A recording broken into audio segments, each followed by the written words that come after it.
नमस्कार दोस्तों, एक नई वीडियो के साथ मैं आप लोगों के बीच में आया हूं और हमारी वीडियो को लास्ट तक देखने की कोशिश करिए। इस वीडियो में आप लोगों को कुछ ऐसी चीजें बताने की कोशिश कर रहा हूं और समझाने की कोशिश करूंगा कि जो आपके लिए फायदेमंद होगी, आपके देश के लिए फायदेमंद नहीं, यानी हमारे देश के लिए फायदेमंद होगी। बस सोचना है, थोड़ा समझना है और लास्ट तक वीडियो में बने रहना है। तो सबसे पहले हम बात करें कि जो हमारी अभी प्रेजेंट टाइम में जो गवर्नमेंट है, यानी मोदी जी के नेतृत्व में जो बीजेपी गवर्नमेंट काम कर रही है, वो कितना काम कर रही है इस चीज को आप लोग समझे? नहीं समझे। यानी मोदी जी का जो कार्यकाल था, तीसरा कार्यकाल जो चल रहा है, यानी जो थर्ड वर्किंग पीरियड है, वो काफी ज्यादा समस्या से भरा हुआ है। और जो देश में जो राजनीति वो कर रहे हैं, वो राजनीति मुझे लगता है कि वो देश के लिए अच्छी नहीं है। कांग्रेस पहले वही करती थी, अब बीजेपी भी करना वही स्टार्ट कर दी है। कांग्रेस क्या करती थी? कांग्रेस जो 65 सालों में किया, उन्होंने एक रिलीजन की पॉलिटिक्स की, यानी कि एक धर्म की राजनीति उन्होंने किया, विशेष धर्म की राजनीति उन्होंने किया। बट ऐसा नहीं था कि वो धर्म की ही राजनीति करते थे, लेकिन कहीं ना कहीं उनके 65 साल के वो जो वर्किंग पीरियड था, उनमें वो चीजें दिखती थी, कहीं ना कहीं वो झलक दिखती थी कि वो धर्म की राजनीति करते थे। और डेवलपमेंट उस स्पीड के साथ नहीं हुआ जिस स्पीड के साथ इस गवर्नमेंट में है। डिफरेंट तो है। मोदी जी का जो 2014 के बाद 2024 का जो इन दोनों के बीच में वर्किंग पीरियड है, ये दोनों काफी अच्छा ग्रोथ किया है। काम करने के तरीके काफी फास्ट है, काफी अच्छे हैं कांग्रेस की गवर्नमेंट की अपेक्षा। 2014 से लेकर 2024 के बीच का जो कार्यकाल इनका था, वो काफी अच्छा था। ये समझते थे कि हमारे देश के लोग वैसे ही चलेंगे जैसे गुजरात के लोग चलते हैं। लेकिन ठहरे गुजरात के लोग व्यापारी, यानी बिजनेसमैन। बाकी भारत के और स्टेट के लोग जो हैं, वो व्यापारी कम है, नौकरी पेशे वाले ज्यादा हैं। नौकरी करना ज्यादा पसंद करते हैं, ना कि व्यापार करना पसंद करते हैं, ना कि बिजनेस करना पसंद करते हैं। यही समस्या है जिसकी वजह से कांग्रेस इस चीज को समझती थी, जिसकी वजह से अपने कार्यकाल में उसने गवर्नमेंट सेक्टर ओपन करके रखा था। और ये है, गवर्नमेंट सेक्टर को थोड़ा सा क्लोज करने की कोशिश किया और प्राइवेट सेक्टर में थोड़ा सा फोकस हल्का सा किया, लेकिन गुजरात की अपेक्षा और स्टेटों में कम किया। गुजरात काफी डेवलप है। ऐसा नहीं कि मोदी जी को हम ये कहें कि ये कास्ट की राजनीति कर रहे हैं, जात की राजनीति कर रहे हैं। मजबूरी है इनका करना, लेकिन जिस चीज से पहचाने जाते हैं, वो चीजें अब धीरे धीरे खत्म होती चली जा रही है। गुजरात में जिस तरीके से उन्होंने डेवलप किया है, उस तरीके से डेवलपमेंट की कोशिश की है, लेकिन हमारे देश के लोग चलना नहीं चाह रहे उस तरीके से, क्योंकि नौकरी ज्यादा करना पसंद करते हैं। कि यानी 2014 से लेकर 2024 का जो इनके बीच का है, जो कार्यकाल है इस बीच का, इन्होंने जरा भर भी राजनीति जात की नहीं किया, जाति जनगणना इन्होंने नहीं करवाया। क्यों? ये जानते थे कि जात की जनगणना करवाने से हमारे देश में समस्याएं ज्यादा पैदा होंगी। अब ये जात की पॉलिटिक्स करना शुरू कर दिए। सनातन से पहचाने जाते थे, लेकिन अब सनातन के बीच में ही कॉन्फ्लिक्ट पैदा कर रहे हैं, यानी संघर्ष पैदा कर रहे हैं, आपस में ही संघर्ष पैदा करवा रहे हैं समाज के बीच में। कैसे? उसको जाने।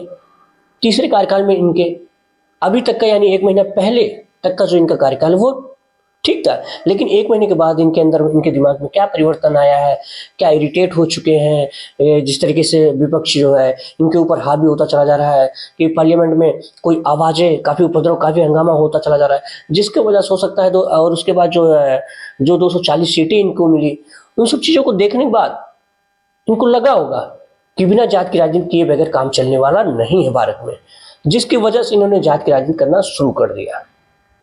जो इनका तीसरा अभी का जो प्रेजेंट टाइम का 1 महीने से जो इनका काम स्टार्ट हुआ है, वो काफी सोचने के बाद वो काफी भयावह है। वो काम क्या है कि जैसे यूजीसी लेके आए, बड़े बड़े इंस्टीट्यूट में या किसी कॉलेज में, किसी संस्था में, जो भी संस्थान में जहां पे रिजर्वेशन को लेके, जातीय जो भेदभाव है उसको खत्म करने के लिए कानून कुछ नियम बनाने की कोशिश किए, जिसे सुप्रीम कोर्ट खारिज कर दिए।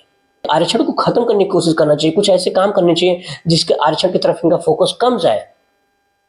और लोगों के अंदर जो आरक्षण के प्रति जो ऐसा भाव है, यानी जो भी भाव है, नकारात्मक जो भाव है, वो खत्म करने की कोशिश करना चाहिए इनको, लेकिन जिससे समाज का नुकसान है। और यदि उसके लिए आप कानून कुछ ऐसा बनाने की कोशिश करेंगे, कुछ ऐसा नियम बनाने की कोशिश करेंगे, तो नुकसानदेह है। फिर उसके फिर आपस में क्या है कि विवाद पैदा होगा, संघर्ष काफी ज्यादा होगा। भेदभाव को खत्म करने के लिए इतने टाइम तक 79 ईयर हो चुका है,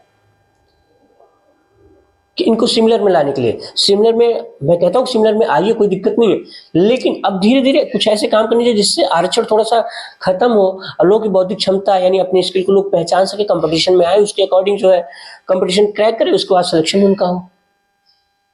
लेकिन ऐसा कुछ आप करेंगे नहीं। यूजीसी को लेके आए, अभी तमाम कोने कोने में जो आंदोलन चल रहा है, जो संघर्ष चल रहा है हर चीज को लेके, वो आंदोलन कम था कि जो एक नया आंदोलन पैदा हो गया। अभी जिस तरीके से चंद्रशेखर रावण ने दिल्ली में धरना दिया है, एक आंदोलन स्टार्ट कर दिया है यूजीसी को लेके, क्या जरूरत थी यूजीसी को बनाने का?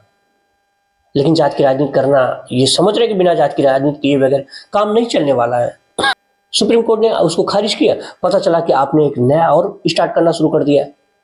स्वास्थ्य मंत्रालय ने, अभी 2 दिन पहले की बात है, स्वास्थ्य मंत्रालय ने एक ऐसा नियम बनाया है, उस नियम के तहत अभी एमडी और एमएस के लिए जो सीटें खाली चली जाती थी, करीब अप्रॉक्स 18,000 सीटें खाली चली जाती थी हर साल, सेकंड काउंसलिंग के बाद भी उस सीट को पूरा करने के लिए आपने आरक्षण को बढ़ा दिया। आप सोचो, -40% पे यदि एडमिशन होगा किसी बच्चे का, वो क्या ट्रीटमेंट करेगा यार? कुछ समझ में नहीं आ रहा कि किस दिशा में देश को ले जाना चाह रहे हैं। स्वास्थ्य का लोगों का खिलवाड़ कितना किया जाएगा। मतलब इसमें जितने भी मेडिकल कॉलेज वाले होंगे उनका तो फायदा होगा, लेकिन नुकसान किसका होगा? आम जनता का। जब ऐसे लोग जाके क्या नाम है पढ़ाई करेंगे, वो क्या ट्रीटमेंट करेंगे, क्या कुछ नया ढूंढेंगे? उनको लुभाने के चक्कर में यूजीसी लेके आए। उसके बाद पता चला कि स्वास्थ्य मंत्रालय ने, भाई बिना गवर्नमेंट के सपोर्ट के ऐसा कुछ स्टेटमेंट, ऐसा कुछ नियम तो बन नहीं सकता। बिना स्वास्थ्य मंत्रालय के, बिना भारत सरकार के ऐसा कोई स्वास्थ्य मंत्रालय या किसी मंत्रालय में ऐसा कुछ कर नहीं सकता, कोई किसी परमिशन मिल नहीं सकती। लेकिन मेडिकल के क्षेत्र में यदि ऐसा काम होगा तो देश के लिए काफी नुकसानदेह होगा। वो क्या, 0% वाले का एडमिशन होगा, -40 का कट ऑफ जाएगी, वो क्या ट्रीटमेंट करेगा? मेडिकल के क्षेत्र में वो क्या कुछ नया करेगा? स्थितियां तो और खराब होंगी ना। बस क्या है कि अब इन्होंने कर दिया तो अब ओबीसी एसटी के लिए उनको ये समझ में आएगा कि हमारे फायदे के लिए ये काम किया जा रहा है, ये सरकार हमारे फायदे के लिए काम कर रही है, तो कहीं ना कहीं वोट करने के लिए इनके फेवर में रहेगी, क्योंकि इनको लग रहा था ओबीसी एसटी एससी जो है इनकी जो है इनका वोट कट रहा था। इन्होंने कुछ ऐसे अपने फेवर में करने के चक्कर में इन्होंने कुछ ऐसा नियम बनाया, ऐसा नियम लेके आए। लेकिन मैं कहता हूं कि सरकारी नौकरी में आप दीजिए, कहीं एडमिशन के लिए आप इनको दीजिए, कहीं ऐसा कुछ लगता है कि इनको आगे बढ़ाने के लिए आप दे सकते हैं तो दीजिए। लेकिन ये चीजें अभी हमारे देश में जो है मेडिकल को लेके इतनी असुविधाएं हैं, बहुत बड़ी दुर्भाग्य है हमारे देश का।